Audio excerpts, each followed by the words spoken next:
current session today is all about knowing the market. What we have picked up from our previous session on CVP or the customer value proposition will take that concept ahead. And before we do that, we're introducing something as the question for this session, which is knowing the market. Often you would have heard people say that I have a great idea, but what's the difference essentially between an idea and an opportunity? Think about it deeply, and you'll see that idea is nothing but clubbing timing and making it into an opportunity.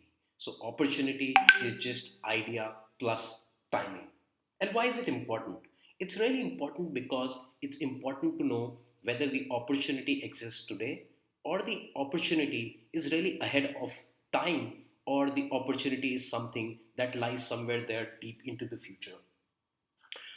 Let's take two examples.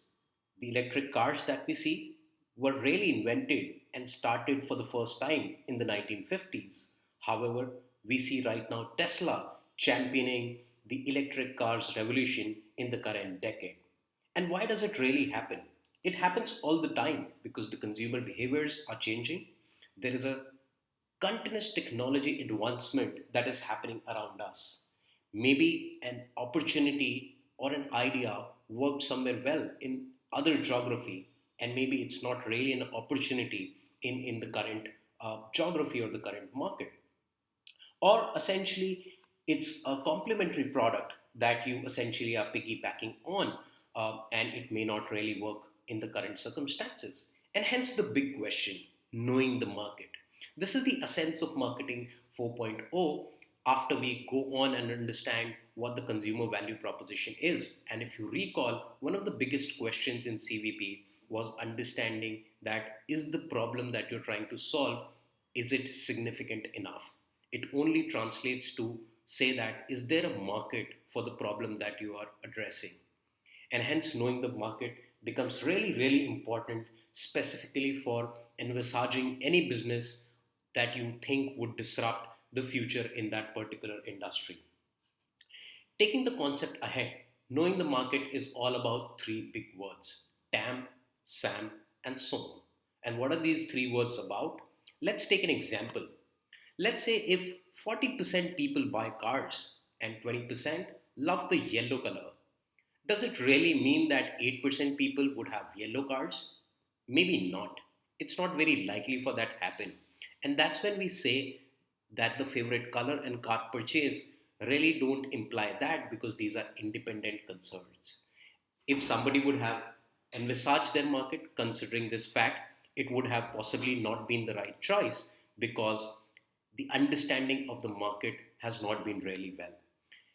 In order to do that and understand the market and really, really become experts at knowing the market, we just have to understand three big concepts of TAM, SAM, and SOM. And beyond acronyms, what do they really mean? So let's look at TAM, which is our first biggest Venn or the largest circle in the picture that you see. TAM is nothing but the total addressable market. It's nothing but the total possible demand that any solution or product or service that you would have. It's the total addressable market that you could ever achieve with that particular solution or that business idea, and what does it look like. So essentially it's a metric, it's a business value, often in terms of $1 million or $1 billion. Let's say what a typical TAM for a business like Uber would be. The business of Uber is essentially about transporting people.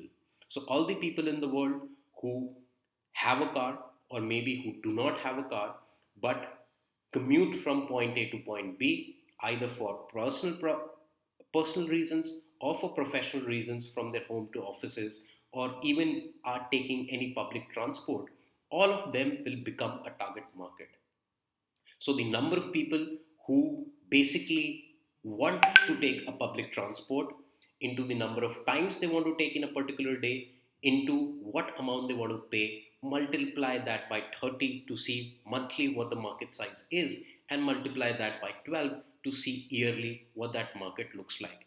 And when you take that particular concept, move from a single consumer multiplied by the frequency he wants to consume that product or service and see it over a year, you will see a very astounding number saying that the target market or the total addressable market for a business like Uber is upwards of $100 billion globally. And that's what brings an instant appreciation into the business that you are essentially thinking about. The second concept moving from TAM is SAM, which is serviceable addressable market, right? A lot of times, realistically, it might not be possible to satiate a global demand. And maybe you would say that while I'm thinking like a business like Uber, I would start in a city like Chicago, or maybe I would start in a city like Jakarta, right? And looking at a realistic number of what you would be able to achieve in times to come, like a year ahead and next 2 years, becomes a more realistic estimate of the size of the market that you'll be able to realistically or practically tap within a time frame. And finally, share of market. You might not become the leader with a particular idea or opportunity, no matter how great it is. But you may also become. Even being the leader does not mean that you may have a 100% share of the market.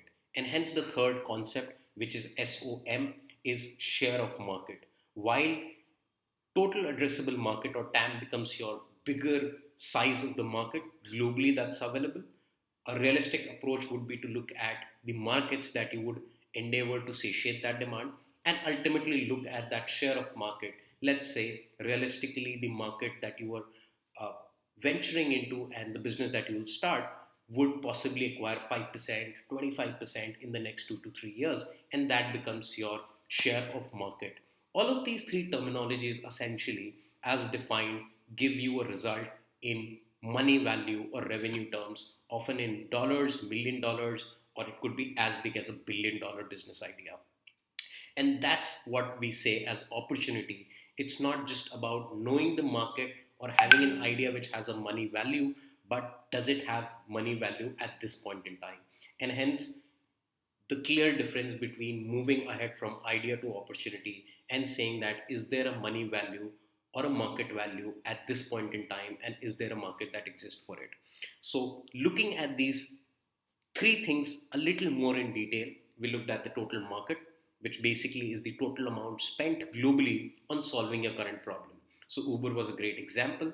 Let's look at another example. Let's think about Airbnb. There are a lot of people on one side who are traveling all the time, and maybe they don't find the current set of hotels good enough, right?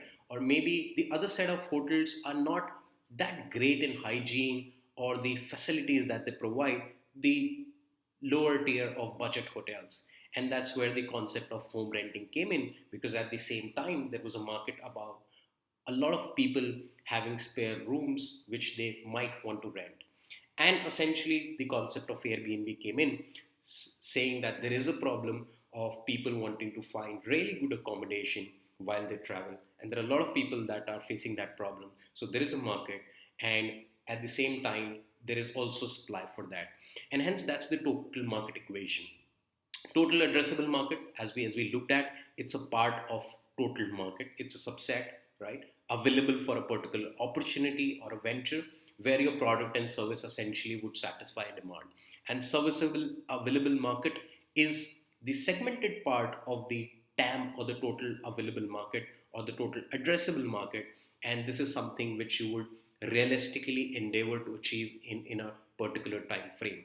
And eventually, share of market, putting up a very particular target for your own business idea and saying that what is the share of market which you would endeavor to achieve in the next few years. And it's often looked at as a bottoms up approach, but there is no right way of arriving at that number of serviceable obtainable market, or as we said, that's share of market. Finally, introducing something called as beachhead, a very simple concept for startups and entrepreneurs who are starting a new business. They have an idea and they're looking for the idea to become an opportunity. They might want to start small in a very small city or a very small town, and that becomes the first testing ground of piloting your own business, often known as beachhead. Summing up, knowing the market becomes the core concept after understanding the customer value proposition. It's the concept which allows us to move beyond the concept of idea and move into the realms of making it into an opportunity.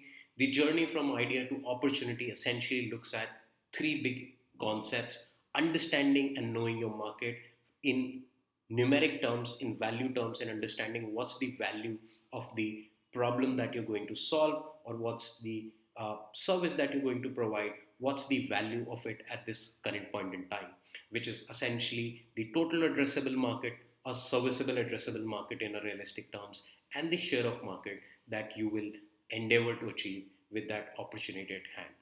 So, with this, we lay down the second foundation of the marketing 4.0 after we have moved and defined the principle of consumer value proposition in our previous class, and knowing the market becomes very central to what we would learn till we go ahead and see more deeper concepts of omnichannel and beyond. Thank you.